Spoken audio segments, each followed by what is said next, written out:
At Garrett Callahan Company, we know that well-informed customers make better water treatment decisions. Recently, the American Society of Heating, Refrigeration, and Air Conditioning Engineers adopted Standard 188-2015, commonly known as ASHRAE 188.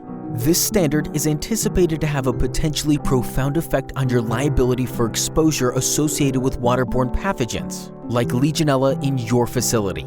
Typically, such standards are used to judge accountability.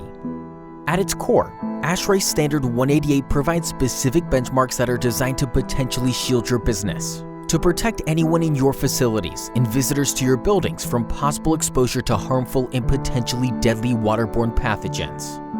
This is an opportunity to examine your water systems and current treatment practices against the new standard. If the thought of changing your current operating procedures to meet the new standard feels overwhelming, relax. You may already be doing most of what is required of the standard. So, take a deep breath. We're going to go over the basics and provide you with the next steps. It is easy to understand the need for a water management program when you know the dangers associated with improperly treated and under-maintained water systems. Fouled water systems are inefficient, potentially decrease the lifespan of expensive equipment, and may provide the perfect environment for waterborne pathogens, like Legionella, to live and reproduce. Uncontrolled, these microorganisms can potentially cause sickness and even death. Legionella is a common bacterium found in natural and man-made water systems. In humans, Legionella can cause two types of illness: Legionnaire's disease and a less severe illness called Pontiac fever. Collectively, any disease caused by Legionella is referred to as legionellosis. Legionella is contracted by inhaling airborne water droplets that contain the bacteria, or if while drinking contaminated water, the bacteria is aspirated from the water and inhaled before reaching the stomach. The disease is not transmitted from person to person. Both the bacterium and disease were named after a 1976 outbreak of a pneumonia-like respiratory infection, which was contracted by more than 200 attendees at an American Legion convention in Philadelphia. It ultimately killed 34 people. In August 2015, a cooling tower contaminated with this bacterium caused an outbreak at the Opera House Hotel in the South Bronx, New York. The outbreak sickened more than 120 people and killed 12. ASHRAE 188 will directly impact your business if your building meets the following criteria: has cooling towers or evaporative condensers, is more than 10 stories tall, has multiple housing units with centralized hot water systems, houses occupants over age 65, has ornamental fountains, provides accommodations for medical patients for longer than 24 hours, houses people with certain risk factors. This new standard outlines the development of a water management program. We've organized the process into 4 phases. Phase 1, form your team. Evaluate your water system and document your program. Phase 2, implement the program. Phase 3, verify and validate. And finally, Phase 4, update, improve, and repeat. Phase 1, identifying the members of your team and gathering information about your system. The effectiveness of your program hinges on your team's participation, their knowledge of your system, and the quality of the information they gather in the initial steps of the process. Industry titles will vary, but your water treatment program team should include people with the knowledge or responsibilities of a facilities director, an administrator or VP of operations, an infectious disease control officer, a safety director, a medical director, a risk management officer, a chief engineer, a plant manager, the head of housekeeping or maintenance department, the leader of an engineering department.